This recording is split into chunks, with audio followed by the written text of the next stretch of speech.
तो कहानी शुरू होती है एक रोड पर तेज रफ्तार से चलती हुई दो बसेस से, जिसमें बहुत सारी फीमेल स्टूडेंट्स बैठे होती हैं। सब अपनी क्लास अटेंड करने जा रही होती हैं। इन्हीं में से एक लड़की होती है मित्सुको, जो बहुत ही क्वाइट, सिंपल और प्रिटी सी दिखती है। वो अपनी नोटबुक में कुछ लिख रही होती है। तब उसकी फ्रेंड्स उससे कहती हैं, तू हमेशा लिखती ही रहती है, क्या मिलेगा तुझे नोट से? देख, सब एंजॉय कर रहे हैं, तू भी एंजॉय करना। ये बोलते हुए उसकी फ्रेंड उसका नोटबुक छीन लेती है और उसका पेन नीचे गिर जाता है। जैसे ही मित्सुको पेन उठाने के लिए झुकती है, अचानक बहुत तेज स्पीड से कुछ आता है और दोनों बसेस को बीच से काट देता है। ये सीन इतना शॉकिंग होता है कि सब गर्ल्स दो टुकड़ों में कट जाती हैं। बस लिटरली दो पार्ट्स में कट हो जाती है। सिर्फ मित्सुको बच जाती है क्योंकि वो झुकी हुई थी। ये सब देखकर वो बिल्कुल शॉक में आ जाती है और बस से उतरकर चिल्लाते हुए भागना स्टार्ट कर देती है। यहाँ हमें पता चलता है कि जो चीज सबको काट रही थी वो कोई ऑब्जेक्ट नहीं बल्कि हवा थी, एक इनविजिबल किलर विंड जो अब मित्सुको का भी पीछा कर रही होती है। मित्सुको फुल स्पीड में भागती है और आगे कुछ और गर्ल्स दिखती हैं। वो उन्हें चिल्लाती है, झुक जाओ, पर तब तक देर हो चुकी होती है। वो हवा उन्हें भी दो टुकड़ों में काट देती है। मित्सुको सिर्फ एक गर्ल को बचाने में सक्सेसफुल होती है, पर कुछ देर बाद वो भी मर जाती है। मित्सुको जहाँ भी भागने की कोशिश करती है, हर जगह डेड बॉडीज पड़ी होती हैं, सब हवा से कट हुई। वो एक रिवर के पास पहुंचती है और वहाँ भी कई बॉडीज देखकर डेड गर्ल से कपड़े लेके चेंज कर लेती है और आगे चलती रहती है। आगे जब वो एक स्कूल पहुंचती है, वहाँ गर्ल्स की यूनिफॉर्म उससे अलग होती है, जिसका मतलब होता है कि वो उनके स्कूल की स्टूडेंट नहीं थी। तब एक गर्ल उसके पास आकर पूछती है, हाउ आर यू? ये उसकी बेस्ट फ्रेंड होती है, पर मित्सुको शॉक में पूछती है, क्या तुम सच में मेरी बेस्ट फ्रेंड हो? उसे कुछ समझ नहीं आ रहा होता। बेस्ट फ्रेंड उसे काम करने की कोशिश करती है, तभी हवा फिर चलती है और मित्सुको डर के बिल्डिंग के अंदर भाग जाती है। वो अपनी बेस्ट फ्रेंड को बताती है कि कैसे हवा ने उसके स्कूल की सब गर्ल्स को काट दिया। फ्रेंड उसका हाथ विंडो के बाहर करके कहती है, देखो, ये बस हवा है, नथिंग एल्स। इससे मित्सुको को थोड़ी रिलीफ मिलती है और वो सोचती है शायद ये सब ड्रीम हो। फिर बेस्ट फ्रेंड और दो फ्रेंड्स प्लान बनाते हैं क्लास बंक करने का। जैसे ही वो बाहर निकलते हैं, टीचर उन्हें देख लेती है, पर वो चारों भाग के लेक के पास पहुंच जाती है। वहाँ एक गर्ल मिरर वर्ल्ड थ्योरी बताती है कि शायद एक उल्टा वर्ल्ड भी हो सकता है। वो लेक में पत्थर फेंककर एग्जाम्पल देती है। तब एक क्रोकोडाइल लेक से निकल के एक लड़की को खा जाता है। वो कहती है, समझें, जो इस वर्ल्ड में होता है शायद उस वर्ल्ड में नहीं होता है, एंड वाइस वर्सा। वहाँ पास एक बेड पड़ा होता है। वो पिलो फाइट करने लगती हैं। तब दो और गर्ल्स वहाँ आती हैं, जिसमें से एक ब्राइडली ड्रेस्ड होती है क्योंकि वो दोनों शादी करके आई होती हैं।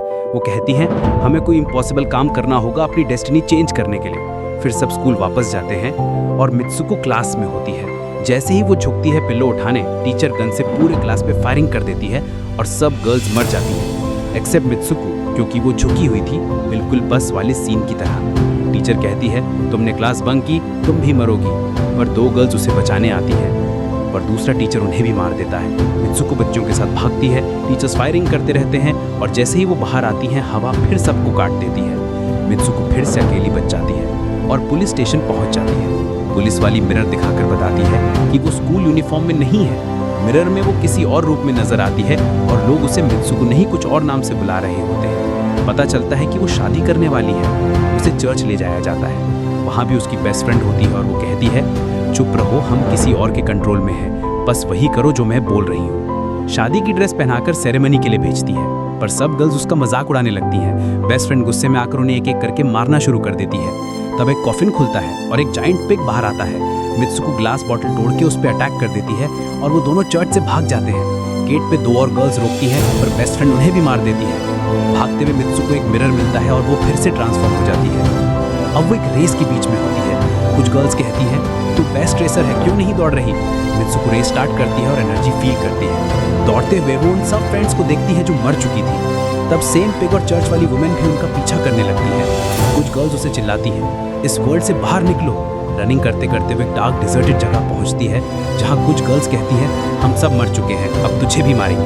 तब बेस्ट फ्रेंड आके उन्हें मार देती है और मित्सुको को ले जाती है। वो कहती है, मेरा नाम जोर से लो। जब वो मित्सुको उसका नाम लेती है, वो अपनी ओरिजिनल फॉर्म में आ जाती है। बेस्ट फ्रेंड अपना हाथ बढ़ाकर कहती है, ये वायर निकाल दो ताकि मैं इस वर्ल्ड से फ्री हो जाऊं।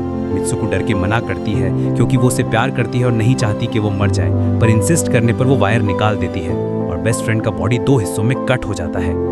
तब मित्सुको एक गेट देखती है और उसमें घुस जाती है और अब वो एक दुनिया में होती है जहाँ सब मैन होते हैं। उसके पोस्टर्स लगे होते हैं। एक लड़का बोलता है, तुम फ्यूचर में हो। मित्सुको बेहोश हो जाती है। होश में आके वो एक ओल्ड मैन को गेम खेलते देखती है। गेम में वो खुद ही कैरेक्टर होती है। ओल्ड मैन बताता है, मैंने तुम्हें बनाया है डीएनए से, तुम पहले मर चुकी थी पर मैं तुम्हें कंट्रोल करता हूँ। तब मित्सुको रियलाइज करती है ये सब एक गेम है। वो डिसाइड करती है कि इम्पॉसिबल एक्शन लेके अपनी डेस्टिनी चेंज करनी है। वो उस आदमी का गला दबा के कहती है, स्टॉप प्लेइंग विद अस, फिर उसका स्टिक उठा के उसके पेट में घुसा देती है और वो मर जाता है। ओल्ड मैन सोच भी नहीं सकता था कि मित्सुको ऐसा कुछ करेगी और यहाँ उसका डेस्टिनी पूरा चेंज हो जाता है। बाकी कैरेक्टर्स भी खुद को किल कर देते हैं और गेम का पार्ट नहीं रहते। लास्ट में मित्सुको बर्फ पे लेटी होती है अपनी रियल दुनिया में, और इस माइंड ब्लोइंग स्टोरी का यहाँ एंड होता है।